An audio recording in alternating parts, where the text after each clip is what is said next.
अगर तरामीम को हम देखें, पूरे तरामीम हुई, 2 दफ़ा ये तरामीम की गई, इमरान खान साहब इन तरामीम को जो है वो ख़त्म करने की बाद उसके ख़िलाफ़ बात कर रहे थे।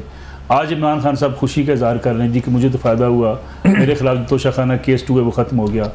बुनियादी तौर पर क्या आप समझते थे कि जो तरामीम बहाल हुई हैं इससे मुस्तफ़ीद हो सकेंगे इमरान खान साहब?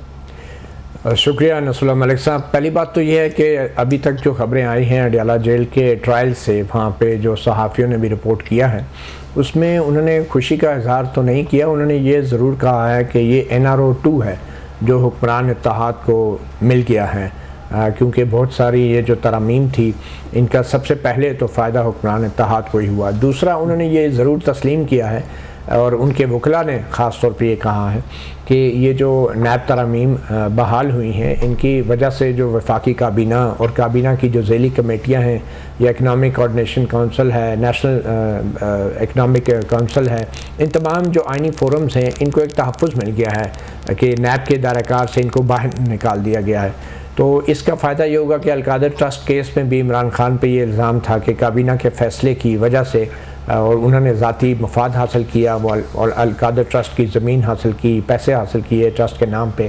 तो अब कम से कम ये अलकादर ट्रस्ट का केस अगर इसको काबीना के फ़ैसलों को तहफ़्फ़ुज़ अब मिल गया है ऑब्वियसली। लेकिन इस तरमीम के मुताबिक मतीउल्लाह जान साहब माली फ़ायदा जो है अगर उठाया जाए वफाकी या सूबाई काबीना तो वो नहीं होगा। माली फ़ायदा के अलावा जो चीज़ें हैं वो उसके दायरे इख्तियार में आएंगी। वो उसमें यही है कि काबीना के फ़ैसले की हद तक आप जो है नैब का दायरा ख़त्म कर दिया गया है इन तरमीम की।